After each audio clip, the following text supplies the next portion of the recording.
So hello everyone, good day.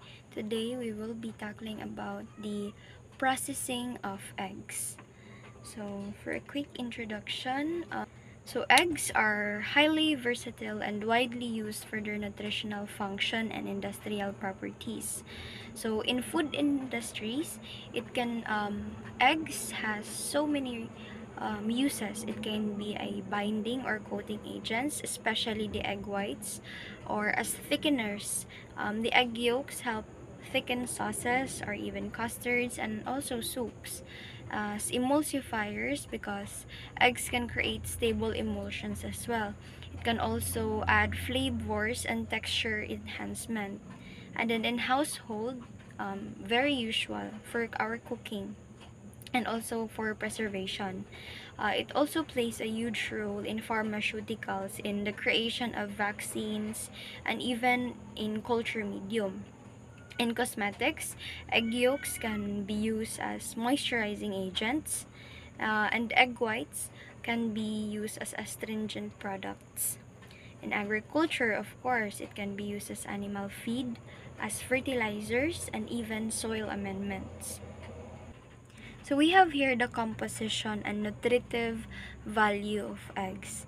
It is composed of shell, the albumin or the egg, and then the egg white and the yolk. So eggs is very high in protein, as an excellent source of high-quality protein containing all 9 essential amino acids. It also consists of vitamins, including the vitamin A, D, E, and K, and several B vitamins as well. Also minerals, choline, and lutein, and zeaxanthin. This zeaxanthin is beneficial for our eyes or for eye health. And for the economic and culinary importance, eggs plays a huge role in the food industry, as eggs are rich source of vitamins, proteins, and minerals, making them a valuable addition to healthy diet. For employment and income, so poultry industry, including egg production, it provides employment opportunities for various sectors, from farming, processing, to trade and marketing, and even for income generation. In trade and poultry industry, so it is a large growing global market with significant trade in eggs in poultry products. It is also a versatile because it can be used in multiple cooking methods. It can be boiled, poached, or fried, or even scrambled, used in baking. It is also addresses food security because of its affordability and high protein source. So because since eggs are an affordable source of protein, making them accessible to people of various income levels. So overall, eggs are versatile, rich in, I mean, widely used for food ingredients. It plays a significant role in culinary applications and even addresses food security. So now we have the egg preservation and processing methods. So what are the reasons why we are preserving eggs? So first is to extend its shelf life, to keep them safe and create new product types. So we have 5 methods of egg preservation. First is the salting. This involves coating or soaking eggs in salt or brine to remove moisture and inhibits bacteria. So this one promotes extended shelf life for our eggs to be used for other days or something. And then boiling. This is the hard or soft boiled eggs. Simple short term preservation lang na siya. The next is the pickling. This is the boiled eggs soaked in vinegar using vinegar and spices. This adds flavor, and also this one extending shelf life as well. Then our famous century eggs, or the preserved eggs. This is a traditional method using clay, the ash, salt, and even lime and rice hulls. This one is for long-term preservation. This promotes unique taste and texture, because last time we have mentioned that in boiling, it is only for short-term preservation. And if century eggs, this one is for long-term preservation. And then next is, lastly, the liquid frozen powdered egg products. So this one, we can see here na gi-package na and then gi-turn na into powder ang ato ang mga eggs. So this one is used for industrial processing for commercial use. This promotes or aims for longer shelf life, convenient for sa kanang mga baking and cooking siya na mga uses. In the context of storage and shelf life, so this is an important consideration. For temperature requirements in refrigerating our eggs, it must be 4 degrees Celsius or below. This slows bacterial growth like salmonella and even preserves quality. In room temperature, where 25 to 30 degrees Celsius, this accelerates spoilage, and even eggs loses 3 times faster ang quality than those refrigerated eggs. So in the Philippine context, many of our small vendors, ginastore nila ang mga eggs at 30 degrees Celsius and more pa jud. This reduces shelf life for up to 7 to 10 days lang. And then the orientation of storing the eggs should be placed where the pointy end is down, since it keeps the yolk centered so the air cell is stable. So in packaging, in the Philippines, we usually use pulp trays and sealed cartons to reduce breakage and contamination. So for the humidity, the ideal relative humidity for storing eggs is up to 70 to 80%. So this prevents moisture loss through the pores. And if storage is too dry, if it is too dry, this will result to the loss of egg weight and a thin albumin. So for the eggshell quality, the cuticle and micro cracks. So if there's any presence of micro cracks, this increases contamination risk common in sa mga rough handling. So for the age of the egg, the freshness indicator, in yolk firmness, older eggs have flatter yolks. So we have here the storage condition and shelf life. For room temperature in 30 degrees Celsius or above, so the shelf life for that is 5 to 7 days lang. And then if room temperature with 25 degrees Celsius, mag-abot siya og 7 to 10 days. And then if refrigerated up to 4 degrees Celsius, mas longer iyang shelf life, which is 3 to 5 weeks siya maglast. Next, we have here for the quality considerations. So we have two. For the shell quality, cleanliness must be observed. So the shell should be free from dirt, manure, feathers, or stains. So a clean shell minimizes the risk of bacterial contamination entering the egg. And then for the soundness and shape, the shell should be intact and free from cracks.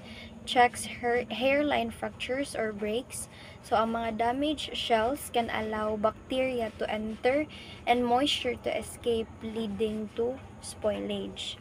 And moving on, for the internal quality, considerations includes albumin quality, air cell size. So, this air cell size is the pocket of air that forms between the shell membranes at the blunt end of the egg. So, a smaller air cell indicates a fresher egg because as an egg ages, moisture and carbon dioxide escape, causing this air cell to enlarge. And then next is the absence of foreign odors or flavors. So when you say a fresh egg or a fresh high quality eggs should have a neutral odor and flavor. So if there's a presence of off odor or flavor, these are the results of the improper storage or contaminated feed, or there is the presence of bacterial spoilage. And then for our yolk quality, firmness or the roundness index and color measured by the SMU color fan. Also here we have the quality considerations.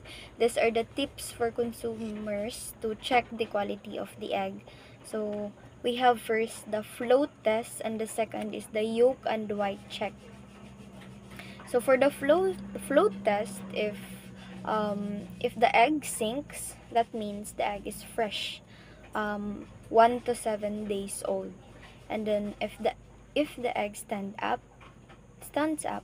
it is 1 to 2 weeks old na siya.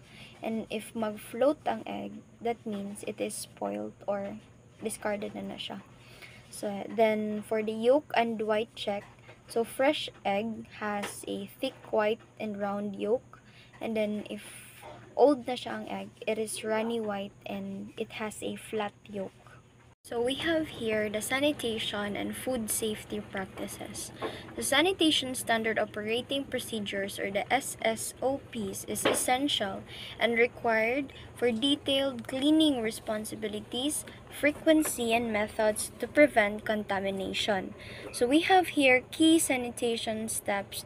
It includes dry cleaning to remove debris, rinsing equipment with warm water below 120 degrees Fahrenheit, applying detergents and scrubbing, final rinse with hot water, inspection and spot cleaning hard to reach areas, applying approved sanitizers and air drying equipments. We have here in food safety practices, under temperature control, eggs or egg products must be kept at less than or equal to 45 degrees Fahrenheit, except for those processing. So for traceability and labeling, eggs must be labeled properly to identify the source, and traceability is enforced using a egg stamping or through egg stamping. For cooking and handling eggs, cooked eggs or egg-containing foods must be cooked into safe temperatures, into greater than or equal to 145 degrees Fahrenheit to reduce foodborne illnesses risk. For recipes that require raw or lightly cooked eggs, it must be pasteurized eggs are used. So why use pasteurized eggs? So the importance of pasteurization includes destroying harmful bacteria like salmonella, ensuring safe use in raw or lightly cooked foods, and then it enhances shelf life and product safety. So to ensure safety, there is regulatory bodies that ensure safety standards. So in the US, the FDA oversees the shell of the eggs, while the OSDA, or the US Department of Agriculture, regulates the egg products. This is to ensure compliance with federal food safety and standards. So for market potential for egg processing, this data is the latest data in 2024 to 2025. So the global market value of eggs is up to 33 to 39 billion US dollars. And its projected growth by 2029 to 2032 is up to 42 to 58 billion US dollars. So this growth growth drives um, the rising consumers' awareness of eggs' nutritional value, including its high protein and vitamin content. This is also convenient for processing foods, and urbanization drives the expanding food service industry, especially in Asia Pacific. So, egg products are widely used in bakeries, for confectionaries, for sauces, pasta, and even plant-based na mga alternatives. But even with those opportunities, there is also a challenge for egg industry. This includes the rising veganism of people, the raw egg price fluctuations as well. But then, opportunities also includes the population growth. Um, there is an increased demand for protein in developing regions. So we have here next is the community-based enterprise potential. It leverages local poultry production, produces pasteurized liquid eggs, dried powders, specialty products, meet local demands for safe, nutritious, and convenient foods, reducing post-harvest losses and create employment as well. And then it's support from government or NGOs for training and infrastructure. This also includes an opportunity or business opportunities for communities. We have here, it supplies local bakeries, restaurants, and food manufacturers. Um, um, it aligns with food safety and traceability standards and enhances local economy and food security as well. So that's it for the topic processing of eggs. Thank you for your cooperation and thank you for listening.